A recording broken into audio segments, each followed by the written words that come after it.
seandainya nanti dimudahkan sampai pelantikan, dan ternyata setelah pelantikan saya belum mumpuni.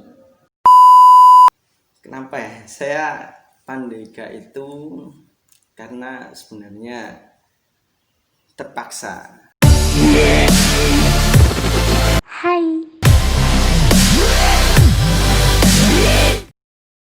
Salam Pramuka. Halo kakak-kakak, perkenalkan saya Laila Nurjana, bisa dipanggil Laila. Dan saat ini kita memiliki kesempatan untuk berbincang-bincang bersama narasumber kita yang sudah Pandega. Mari kita sambut Kak Budi. Ya, Kak Budi, gimana kabarnya, Kak? Saat ini alhamdulillah luar biasa, karena baru saja bisa memakai seragam pramuka kembali setelah sekian lama tidak memakai seragam pramuka. Jadi semangatnya kembali lagi. Iya, sudah sekitar 2 bulanan ya Kak ini nggak pakai pramuka ini. Kapan ya terakhir pakai pramuka ya? Terakhir pakai pramuka Februari mungkin saya. Jadi sekian lama nggak pakai pramuka. Jadi sekarang pakai pramuka ya kembali semangat. Jadi selama pandemi ini Kak Budi ke kampung halaman atau stay di Malang untuk berkegiatan? Selama pandemi ini saya pulang ke kampung halaman, baru kembali ke Malang setelah adanya new normal. Baru kembali ke Malang. Karena kan baru diizinkan untuk kembali ke Malang. Ya. Sehingga baru bisa kembali ke Malang gitu. Ya, gimana Kak Budi? Ini saya melihat sudah memakai TKU Pandega ini sangat memotivasi. Ya, jadi awalnya ini kenapa sih Kak kok harus Pandega? Kenapa ya? Saya Pandega itu karena sebenarnya terpaksa ya. Karena semuanya sebenarnya saya berada di sini itu terpaksa. Karena di awal saya masuk pramuka itu pun saya belum mengetahui apa itu gerakan pramuka, dan setelah masuk Racana baru dijelaskan kenapa sih harus Pandega. Karena Pandega ini kan sebuah golongan, awalnya sebuah golongan yang di situ harus ada yang diselesaikan. Salah satunya adalah SKU. Nah, jadi kan sebenarnya dilantik sama nggak dilantik itu sama, tapi kita ibaratkan dengan akademik. Misal Kak Laila sekarang kan lagi kuliah nih. Nah, kuliah kan sama dengan mahasiswa. Nah, di situ ada kurikulum yang harus diselesaikan, SKU itu. Nah, baru nantinya dilantik. Sehingga saya terpaksa karena saya sudah masuk gerakan pramuka, akhirnya saya harus menyelesaikan kurikulum itu sehingga bisa dilantik menjadi Pandega. Sebenarnya kalaupun sudah dilantik sebenarnya juga masih belajar, karena kan peserta didik. Jadi sampai usia 25 saya nanti itu masih peserta didik, saya juga harus belajar agar tetap bisa berkembang. Nah, masalah dilantiknya kapanpun itu sesuai dengan capaian gitu, Bu Lala. Ya, kalau dari teman-teman Kak Budi sendiri, rekan-rekan Kak Budi atau pembina mungkin, itu gimana sih dulu yang paling membuat Kak Budi termotivasi? Oh, aku harus Pandega ini. Gimana ya? Karena saya pertama kali diminta untuk masuk menjadi anggota Racana adalah diminta oleh rekan-rekan saya waktu Jambore internasional di Korea Selatan saat itu. Sehingga saya diingatkan bagaimana kondisi pramuka di sana gitu. Akhirnya saya nggak tahu kondisinya seperti apa, karena saya tidak berkeinginan untuk mengikuti gerakan pramuka. Karena ya mindset seorang mahasiswa adalah akademik kan gitu. Sehingga saya baru setelah ditegur itu baru mengikuti gerakan pramuka, dan selalu dikejar dengan teman-teman. Beberapa kali kegiatan nasional kita nggak pernah pakai TKU Pandega, belum sampai dilantik, itu rasanya minder. Jadi di luar sana itu semuanya pakai TKU, sudah menyelesaikan syarat-syarat itu, hingga rasanya semakin pengen menjadi Pandega ya. Maksudnya semakin pengen untuk dilantik menjadi Pandega. Setelah itu barulah dorongan dari pembina Gudeg kita Kak Purwanto dengan Kak Niha itu mendorong, apalagi waktu tahun 2018 saya menjadi ketua Dewan Racana itu, sehingga didorong terus walaupun banyak rintangan. Jadi saya pertama kali menempuh Pandega itu tahun 2017 Ya. dan baru dilantik tahun 2019. Nah itu kan sangat lama panjangnya, hampir sama kayak kuliah ya, 3 tahun 4 tahun baru menjadi sarjana. Tapi sebenarnya kita menjadi Pandega itu ya kembali lagi ke diri kita siap apa enggak untuk menjadi Pandega gitu. Hanya saya baru ditolong oleh pembina, siapkan dirimu, terus oleh senior baru mau jadi Pandega gitu. Panjang prosesnya. Iya. Tadi kan Kak Budi bilang kalau mahasiswa itu mindsetnya itu akademik. Sedangkan kita seperti yang kita ketahui itu penempuhan SKU Pandega itu banyak sekali poin-poinnya yang cukup bisa kita bilang cukup berat lah. Nah itu gimana dulu Kak Budi cara menyeimbanginya kok bisa? Cara apa ya, berjalan sendiri saat itu ya. Maksudnya kan kita menjadi anggota Racana itu kan ada latihan rutin, ada membina. Nah dari latihan rutin itu kita memang disiapkan untuk bisa menjadi Pandega itu. Nah di dalam membina juga kadang kita dituntut. Nah di poin-poin itu kan ada menyampaikan materi, terus mengajarkan renang dan lain-lain, itu kan ada, sehingga disitulah saya dituntut untuk berlatih, menyiapkan diri agar di depan adik-adik itu, di depan adik-adik siaga, penggalang maupun penegak itu kita memang layak menjadi seorang pembina. Itu yang membuat saya tertuntut untuk bisa. Awalnya dari situ, barulah saya tempuh sesuai dengan berjalannya waktu kapan saya bisa tadi. Gitu. Jadi Kak Budi mungkin ada jadwal khusus, oh saya harus menempuh 1 poin setiap minggu atau gimana, apa enggak? Itu Target mungkin. saya target seperti itu baru tahun 2019. Maksudnya setelah saya dipurnakan dan di Musdega dituntut ya kan. Di Musyawarah Pandega itu kami ketua Dewan Racana, ketua UKM maupun pemangku adat itu dituntut kapan ini Pandeganya. Masa bakti sudah selesai, terus itu rasanya sehingga harus mentarget sesuatu.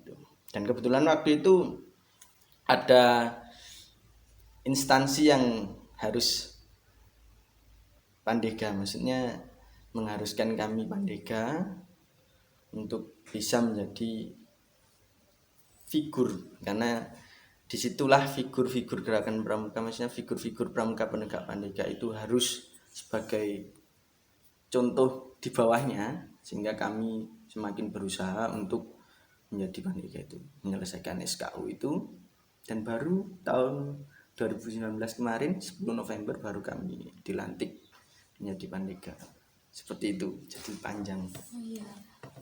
Jadi untuk menjadi Pandega itu syarat untuk mengikuti instansi tersebut atau memang sudah ikut instansi kemudian dari instansi dapat tekanan suruh menjadi Pandega seperti itu?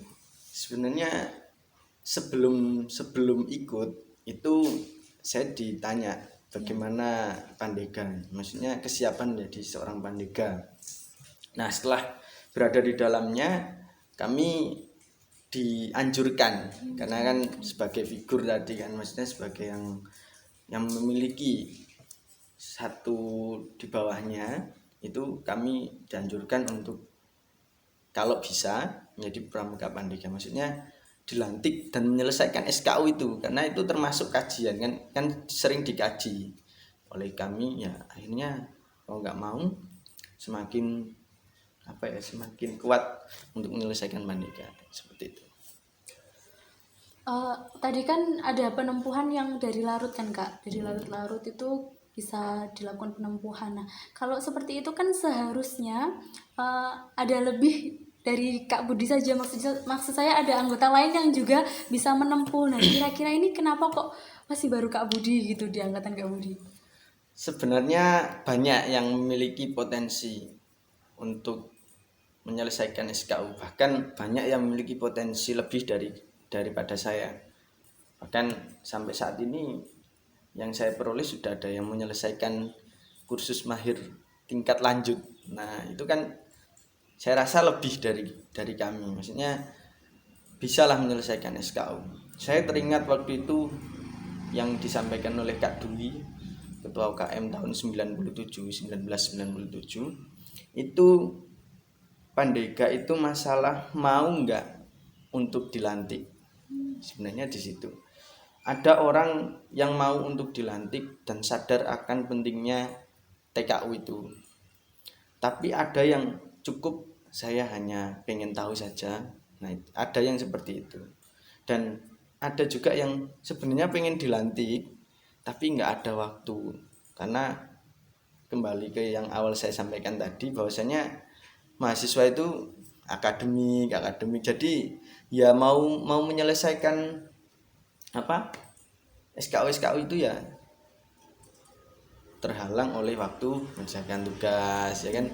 Mungkin Kak Lela sendiri sudah mengalami terhalang oleh mengerjakan tugas, terus kadang observasi, apalagi anak-anak pendidikan itu kan observasi, penelitian dan lain sebagainya, itu sangat memakan waktu beliau-beliau yang memiliki potensi lebih untuk menyelesaikan Pandega itu, sehingga tidak terselesaikan. Dan akhirnya kalau sudah lulus dari universitas mau kembali sudah disibukkan oleh dunia kerja, walaupun usia Pandeganya itu masih ada sebenarnya, karena kan usia Pandega sampai 25. Nah kalau kita lulus dari universitas kan mungkin 22 tahun, nah itu kan sudah selesai, tapi sudah disibukkan oleh dunia kerjanya, semakin tidak bisa untuk menyelesaikan SKU itu. Itu yang terjadi saat ini. Ya. Dari apa yang saya tangkap dari Kak Budi tadi, ada yang ingin dilantik menjadi Pandega dan ada yang ingin tahu saja. Nah, spesialnya kalau sudah dilantik jadi Pandega ini apa, Kak? Spesialnya itu menjadi kepuasan pribadi masing-masing, karena setiap anggota gerakan pramuka itu sebenarnya memiliki kewajiban. Ya seperti itu. Karena kenapa saya katakan wajib? Karena saya mengibaratkan seperti perkuliahan akademik di SD, SMP maupun SMA itu kan wajib diselesaikan sebuah kurikulum itu. Makanya ketika kurikulum itu selesai kita puas. Contohnya kita lulus SD kita puas, kita lulus SMP puas, lulus SMA puas, bahkan ketika kita sudah wisuda sarjana itu pun puas banget, ya kan. Nah kembali ke SKU itu, ketika kurikulum itu sudah selesai ya saya puas, karena untuk apa yang menjadi kewajiban saya itu sudah terselesaikan. Itu yang spesial dari selesainya SKU dan dilantik, terus mendapatkan TKU, terus kita bisa berjalan dengan baik, terus kewajiban itu sudah selesai, tinggal pengamalannya saja, ya kan. Tapi terkadang masih berat juga dalam mengamalkan, ya kan. Contohnya nanti kita harus bisa menjadi contoh dari teman-teman pramuka Pandega yang lainnya, ini juga cukup berat. Nah itu yang biasanya memberatkan teman-teman untuk mau dilantik atau tidak, ya kadang di situ menjadi pemikiran. Tapi kalau saya pribadi, kalau saya sudah dilantik ya yang penting saya masih tetap ingin belajar, karena saya mengibaratkan peserta didik ya tetap belajar walaupun sudah dilantik. Nah masalah nanti ada kesalahan dan lain sebagainya, nanti pasti ada yang mengingatkan. Paling enggak nanti yang mengingatkan adalah pembina. Itu saya yakin nanti ketika saya ada kesalahan pasti diingatkan oleh pembina, seperti itu. Jadi kalau disimpulkan ini pelantikan ini seperti award gitu ya, Kak. Ya. Penghargaan bahwa kita tuh sudah menempuh SKU selama ini, kemudian kita diberi penghargaan, dilantik menjadi Pandega, bisa memakai TKU, kemudian bisa mencontohkan kepada teman-teman yang lain. Seperti itu ya, Kak. Puas banget. Ya. Sekian lama.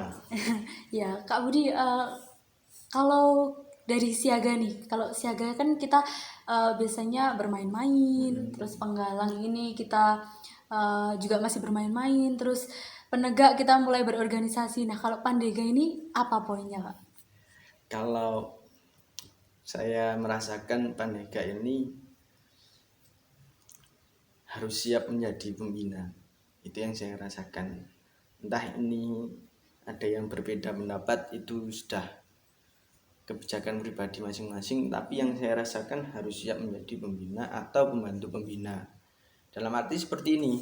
Jadi kan ketika saya di Racana itu sering diajak membina, sering diajak di gugus depan siaga maupun penggalang maupun bahkan penegak gitu kan.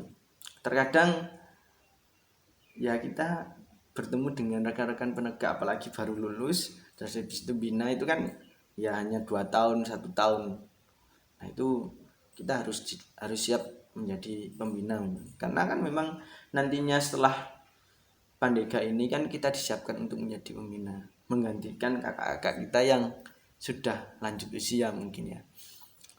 Dilihat dari syarat kecakapan umum pun di situ ada mengikuti KMD ya kan, kursus mahir dasar yang harus kita selesaikan. Makanya saya simpulkan di situ ya memang kita harus menyiapkan diri untuk berada di masyarakat, terus menjadi pembina, maksudnya menjadi orang dewasa. Nah, karena paling ujung anggota muda adalah di Pandega, setelah itu menjadi anggota dewasa, sehingga ya kita harus menyiapkan diri untuk menjadi anggota dewasa. Seperti itu. Tuh. Bedanya bedanya sebelum sama sesudah dilantik Kak, mungkin dari segi pengabdiannya itu gimana, atau mungkin dari segi pandangan orang-orang kalau kita sudah dilantik dan pakai SKU itu TKU itu gimana? Sebenarnya apa ya, sulit ketika dilantik ini. Kita memang puas karena kita sudah menyelesaikan kewajiban, tapi terkadang masih harus menguatkan hati ketika kita berbuat kesalahan. Itu terkadang banyak juga yang mengatakan gitu kok Pandega. Itu yang harus kita kuatkan. Pandega kok masih kayak gini. Nah, hal-hal seperti itulah yang nantinya membuat kita drop. Kalau kita nggak menguatkan diri, itu akan membuat kita semakin kecil mentalnya. Oh ini, sehingga nantinya akan, kalau kita nggak kuat setelah dilantik selesai, nggak mau berkegiatan dan lain sebagainya, karena ya takut akan cacian-cacian itu. Nah, kenapa itu terjadi? Karena terkadang di dalam penentuan SKU itu ada yang nggak maksimal, maksudnya ada yang dikasih tanda tangan tapi masih ada catatan. Nah itu kan ya karena memang anggota muda ini sifatnya adalah belajar, ya memang tidak harus perfect gitu. Nah terkadang banyak anggota yang lain itu tidak memahami itu, bahwasanya kita masih belajar, itu kadang tidak diterima oleh anggota yang lain, sehingga ya itu harus kuat hatinya menghadapi kadang senior ya kan.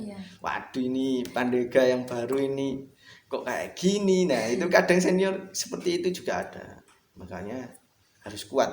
Jadi sebelum dilantik harus meyakinkan diri, saya siap akan apapun yang terjadi di depan, dan saya siap untuk membimbing lah, paling enggak membimbing adik-adik siaga, penggalang maupun penegak untuk menjadi yang lebih baik dan membina diri kita untuk bisa lebih baik. Pada intinya di situ. Kalau kita sudah siap untuk membina diri kita sendiri untuk menjadi lebih baik, semua akan baik-baik saja. Nggak ada apapun yang terjadi. Gitu. Saya tertarik di poin tadi Kak, penembuhan yang dapat tanda tangan tapi ada catatan. Nah, itu misalkan tidak ada catatan dari misalkan kita nembuh ke pembina, tidak ada catatan, sudah ditandatangani, tapi kok kita merasa ini mengujinya mudah sekali, kok saya sudah bisa melewati, ini gimana? Kalau sebagai penempuh kan ya tentunya senang-senang aja dapat tanda tangan gitu. Kalau apalagi cepat gitu kan prosesnya malah enak.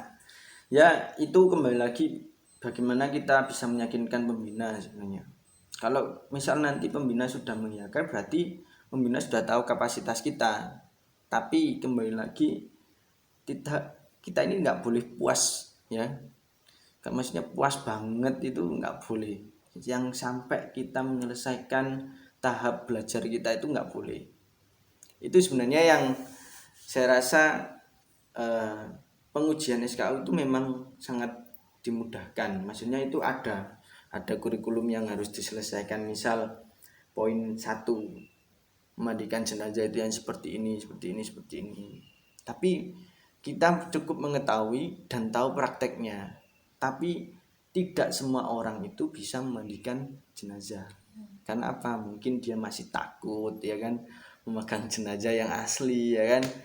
Ketika praktek ya kita bisa, karena tahapan-tahapan itu telah diajarkan, ya kan, telah dipelajari, ya pasti bisa. Tapi kalau waktu praktek ya kita sulit. Nah, makanya dimudahkan sebenarnya dalam menyelesaikan SKU. Karena kalau tidak dimudahkan, tidak akan selesainya SKU itu. Contohnya TTG. Kita tidak memiliki kemampuan dalam membuat TTG. Kita tidak bisa mengoperasionalkan listrik dan lain sebagainya, ya kan. Teknologi kita lemah. Tapi kita punya ide, ya kan. Kita punya ide, kita kolaborasi dengan teman kita sehingga jadilah TTG itu. Nah, itu kan sebenarnya garis bawahnya kita hanya ide, ya kan. Tidak bisa membuat TTG itu. Tapi TTG itu ada, yang awalnya nggak ada jadi ada. Nah, itu cukup untuk menempuh SKU TTG itu.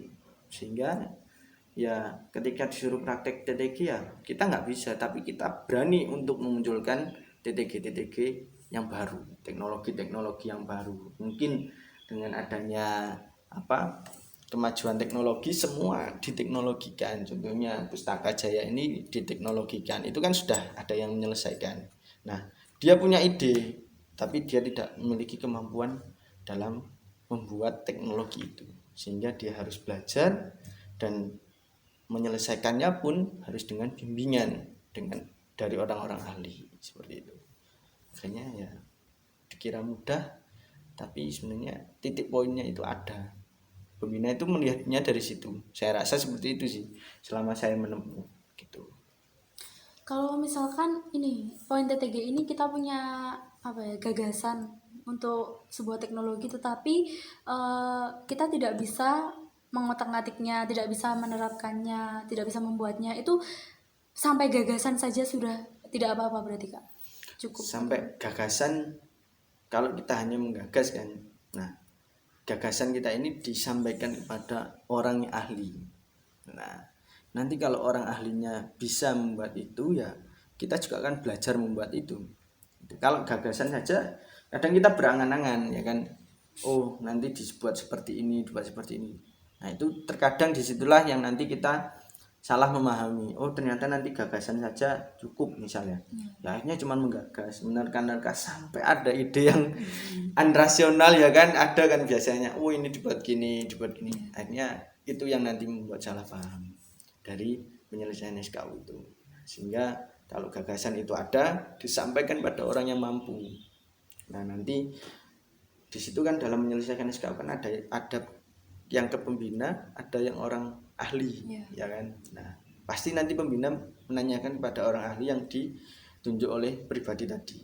Maksudnya seorang yang tadi yang menunjuk kalian tadi, ya pasti ditanya bagaimana ini bisa enggak, rasional enggak. Nah di situ akhirnya diskusi terjadi antara orang ahli, pembina, dan anggota pramuka yang menempuh SKU itu. Akhirnya Pak anggota ini tahu, oh berarti cara buatnya kayak gini. Lain kali kalau ada niatan untuk mengembangkan TTG itu pasti dibuat dengan sendirinya, walaupun masih bantuan dengan orang-orang ahli itu gitu. Jadi nggak hanya simple di gagasan saja, tapi ada penerapannya biar dia tahu gitu. Ya, lalu Kak, seperti saya sendiri, sebenarnya saya dalam tahap penempuhan SKU ini Kak. Nah, saya tuh masih berpikir apa sih yang harus saya lakukan setelah nanti saya dilantik benar. Setelah menempuh SKU ini saya jadi bisa, seperti yang Kak Budi bilang tadi, banyak poin-poin yang tadinya saya nggak bisa, saya belajar kemudian menempuh jadi bisa kayak gitu. Nah, tetapi setelah bisa ini saya harus apa sebagai pandega, itu saya masih banyak kekhawatiran di situ Kak. Ya. Gimana ini?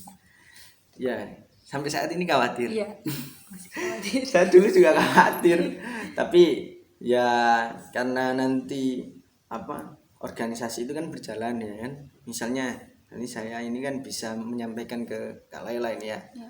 Nah nanti kalau Kak Laila sudah bisa disampaikan ke rekan-rekan yang lain, apalagi OPP yang terbaru, anggota baru disampaikan. Jadi jangan sampai di Kak Laila saja. Jadi walaupun sudah bisa, misal sudah bisa renang, paling enggak nanti ya ini semuanya tidak berharap bencana ya, tapi ketika sudah kembali ke masyarakat ada bencana paling enggak bisa menyelamatkan dirinya sendiri. Itu contohnya kalau renang ya.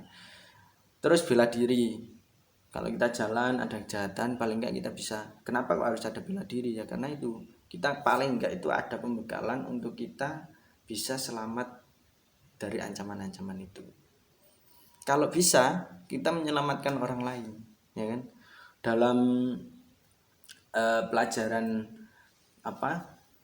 rescue ya, dalam pelajaran rescue itu kan kita harus bisa menyelamatkan kita sendiri. Kalau tidak bisa menyelamatkan kita sendiri, jangan menyelamatkan orang lain, karena kita menyelamatkan orang lain itu untuk menyelamatkan orang itu dan menyelamatkan kita. Nah itu contohnya. Kalau diaplikasikan di kegiatan, biasanya yang kita lakukan adalah kayak latihan secara nasional yang baru saja dilakukan tahun kemarin itu di Sumeneb itu. Jadi ada water rescue dan lain-lain. Nah itu penerapannya, itu masih pelatihan.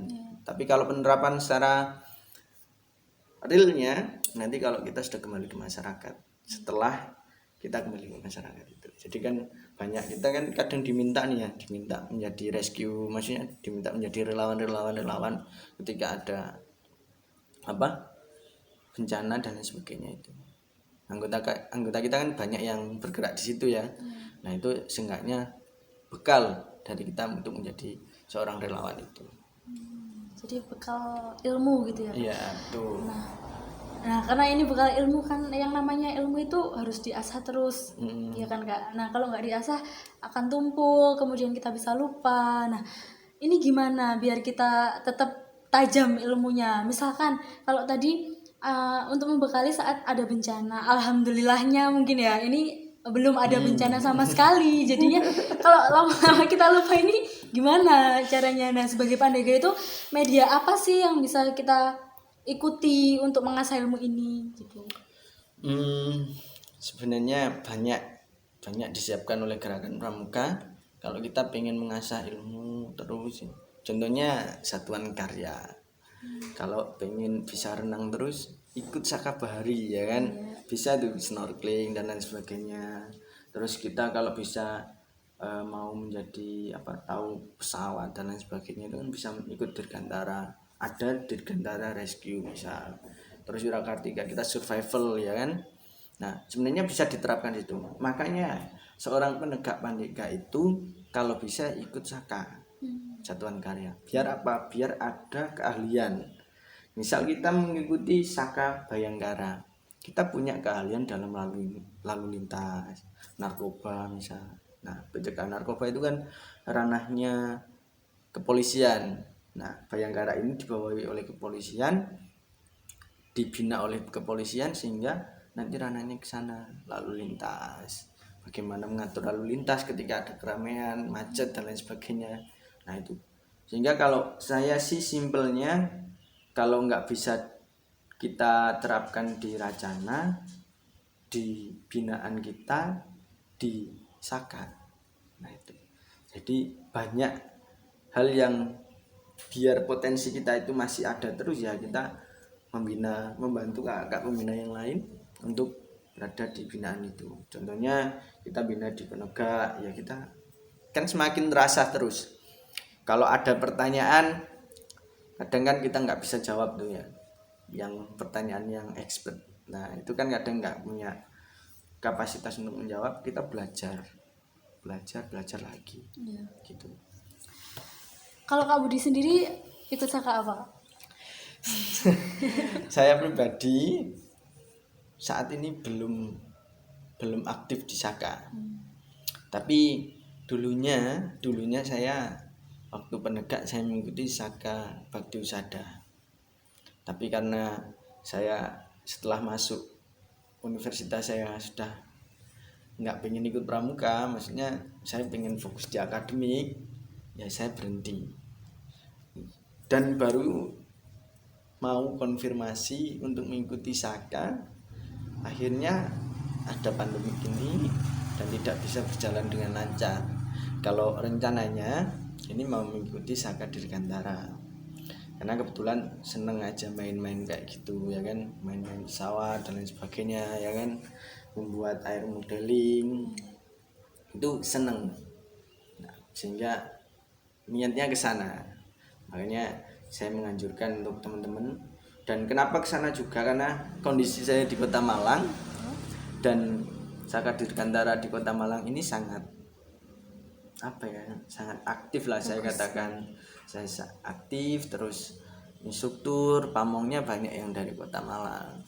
Akhirnya kan pangkalan besarnya di Bandara Abdurrahman Saleh, dekat dengan kita sehingga bisa berlatih terus, sehingga apa yang ada di kita teraplikasikan dan apa yang kita nggak punya kita dapatkan nantinya. Nah, rencananya Kak Laila mau ikut Saka? Ini masih belum tahu Kak. Masih untuk sekarang masih fokus penemuan SKU ini. Nanti Gitu.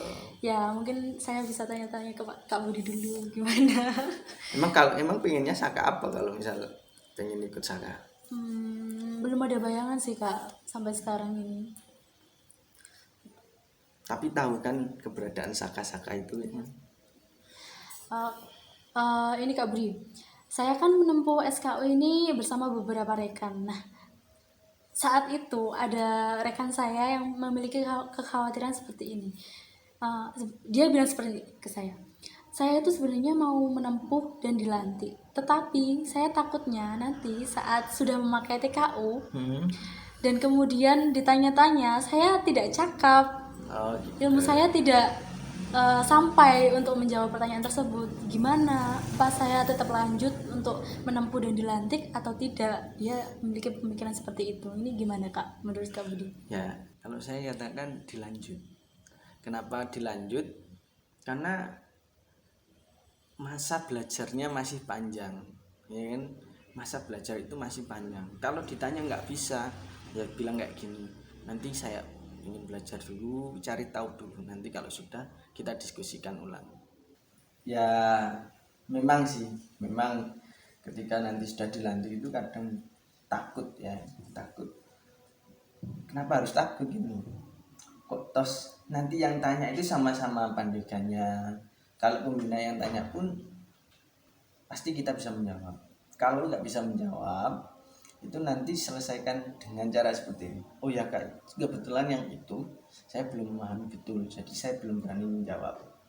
Itu sering saya diskusi dengan orang-orang itu, sering kayak gitu. Coba kita pahami dulu biar apa yang kita sampaikan itu tidak salah.